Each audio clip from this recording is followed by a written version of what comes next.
गैंडा यानी राइनोसोरस। भारत में गैंडे अब सिर्फ कुछ ही तादाद में पाए जाते हैं। 18वीं सदी में ये पंजाब, उत्तर प्रदेश और बिहार में पाए जाते थे और इनकी तादाद भी बहुत ज्यादा होती थी। अब सोचने की बात ये है कि ये सारे गैंडे कहाँ चले गए, क्योंकि मुगलों के दौर में उत्तर भारत में बड़ी संख्या में इन गैंडों का शिकार किया गया। वहाँ पे रहने वाले हिंदू दूसरे मजहबों से कभी नहीं घबराए, इसी वजह से वहाँ पर गैंडे भी बच गए।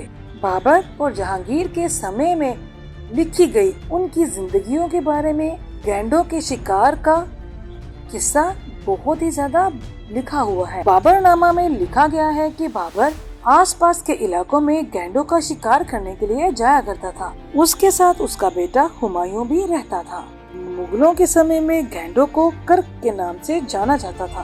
बाबर और हुमायूं के बाद उसके पोते जहांगीर ने भी बड़ी तादाद में गैंडों को मारा। तज़किरा जहांगीरी में सफा नंबर 224 पे बादशाह जहांगीर के हाथों अलीगढ़ के शिकार के बारे में लिखा गया है। जहांगीर ने अपने जीवन में 64 से ज्यादा गैंडों का शिकार किया है। मुगलों के दौर में जिस बुरी तरह से गैंडों का शिकार किया गया, उसी वजह से 18वीं सदी के आते आते उत्तर भारत में गैंडों की संख्या कम होती गई और यहाँ तक कि बिल्कुल समाप्त होने के करीब थी। भारत सरकार आज अफ्रीका से चीतों को लाकर दोबारा से बसा रही है।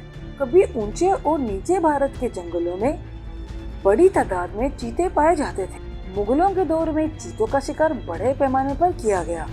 चीतों को कुत्ते की तरह पालतू बनाने की परंपरा तभी ही शुरू हुई थी।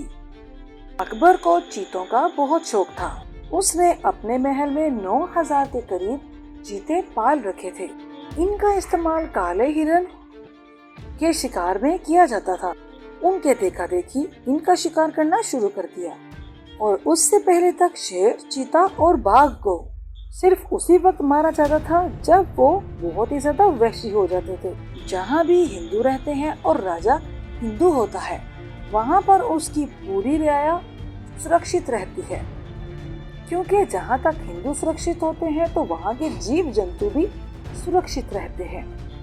क्योंकि हमारे बड़ों ने बाहर से आने वाले दूसरे मजहबों को भी बिल्कुल अपने ही तरह समझा और यही उनकी सबसे बड़ी भूल थी, जिसका अमियाजा हमारे बहुत सी आने वाली पीढ़ियों और खास करके औरतों ने भुगता।